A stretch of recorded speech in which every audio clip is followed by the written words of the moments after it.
Stop chasing me! I have a Canon in my hands! It's a Canon, I tell you! A Canon! Jared Poland, FroKnowsPhoto.com, here with another super secret project video. This time, I want to talk about composition. I'll be using a Rebel T3i. I have on here a 16-35 2.8, but to keep it more realistic to what most people starting out will have, I'm only going to shoot it in the range of 18 to 35, because most kit lenses are 18 to 55s, and I'm not going to go below f3.5 just to keep it more realistic. But when I say composition, I have here Kermit the Frog as my subject, and he's an inanimate object. So we're going to play around here. I don't even know what I'm going to do. I haven't even tried to compose an image here to see what would work best with just basically a kit lens. If Canon actually sent me the kit lens this time, I would have used it. But they sent me a better piece of glass because I asked for it. But it still has to go back. I still have to send it back soon.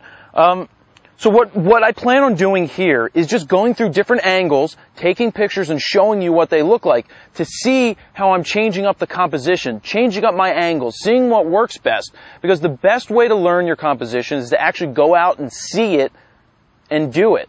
So that's why Kermit the Frog is here for my subject. And just a little shout out, my mom made this in 1983 and it has been my doorstop ever since. She used to do a lot of ceramics, and this is one thing she brought home in 1983 when I was roughly 2 years old. So, yeah, let's get to the composition video end of this, or the composition part of this, and I'll be right back to use this Canon T3i. Hopefully the guys pick up some information from this. We'll be right back.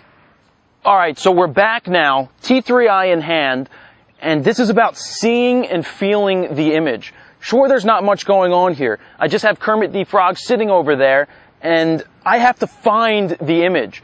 If you can practice this yourself and find the image with inanimate objects and things like that, you're going to train yourself to get much better when you're in an actual shooting situation. All this practice of trying to find the right composition is going to lead you on the right path to getting that composition when you're out there shooting what really, really matters. This is a great test. I have to sit here and work through the different, it's not the biggest range of lenses. It doesn't go 18 to 55 like those kit lenses. It's going to go 16 to 35, but like I said, I'm only going to shoot from 18 to 35 and at the lowest aperture of 3.5. And that's going to have to change as I hit 35 because most cameras, when you don't have the 2.8 lenses, are going to do that.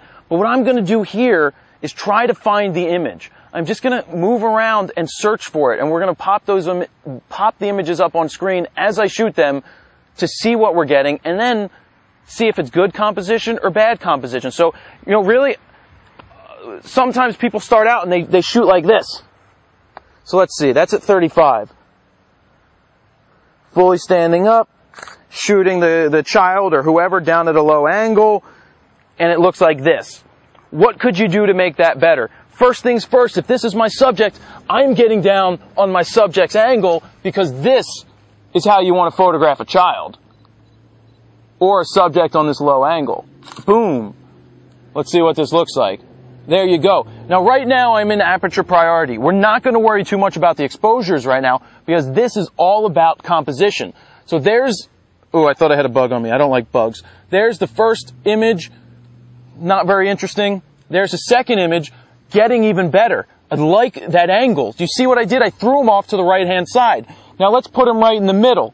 So using this Canon, I hit this this button over here, top right corner. It lights up the different focusing points. Then I select the middle one and hit OK. So here he is, right in the middle. So now you can see the picture basically in the middle. Look at the difference between the first one, he's off to the right-hand side, and the second one, he's right in the middle. Which composition is stronger? That's up to you. But I like him thrown off to the side because that, to me, is a better image. Now, what would a vertical look like? Do we want him right in the middle, like this? Do we want to focus and do this? You're just getting a different feel for what's going on. Could we come here and shoot an even wider shot? Or do I want to come over to here and be like, all right, Kermit, let's see what we got. Let's work with you. Oh, right there, Kermie. So here we go again. I'm picking my focusing point by hitting that center button and moving all the way over to the leftmost focusing point. I think. I'm still learning how to use this bad boy. There we go. Focus right on his eye from this corner. All right, there we go. I want to get more of his body in there, so I'm going to go wider. And here we go. Now, I threw him off to the left-hand side, but I got his whole body in there, and that's looking much better than the shot before. The shot before is good, but look at the tree right in the background. It's like he's got a tree coming out of his head. Let me focus, lock in. See, now you see this tree coming out of his head. That's not good. How can we fix the tree coming out of the top of his head? Well, we could move slightly this way and be like, all right, I don't want the tree coming out of your head, so let's go vertical, and now the tree is off to the side. Focus, focus. Boom. Now we see the difference in where the tree is. Much better than the tree coming out of the top of his head. So really what this is coming down to is just seeing what's going on in the frame, what's going on in the background, what's going on in your sight lines. It's all about seeing. It's not just about where your subject is or what your subject's doing. He's not moving. I have to move myself. Many times when I'm shooting models, I don't ask them to move if they're in a bad place. I'll move myself, and last resort is ask them to move, because I want to see the image. I'm always looking through the camera going, all right, let's see, what could be the right angle? Because you want to look through the camera because that's what your image is going to be. Not so much always just looking not through the camera. You want to use the camera to see what your frame is going to be, because then you're going to see what's going on. So those are just some simple examples of what I'm thinking about when I'm looking through the camera and shooting the pictures. Was there a distraction in the background? Would he look better at a higher angle or a lower angle? Would he be better right in the middle? Could he be better to the left or the right? These are just basic composition things that are going through my mind every second when I'm shooting a picture. When I'm looking through the viewfinder, am I looking right at the subject all the time? No, I'm focusing on the subject, but I'm checking the outer border. Is there something protruding through the outer border that doesn't need to be there? Is there a distraction? I don't know, but that's what I'm looking for and what I'm thinking about. So that's about it for a basic thing on composition right now. I hope these images help you out. I hope it gives you a little bit of insight into what I'm thinking about, so you can try to think about that as well. So that is another super secret project video, this time composition with Mr. Kermit the Frog. Kermit, thank you very much.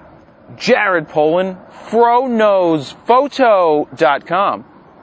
See ya!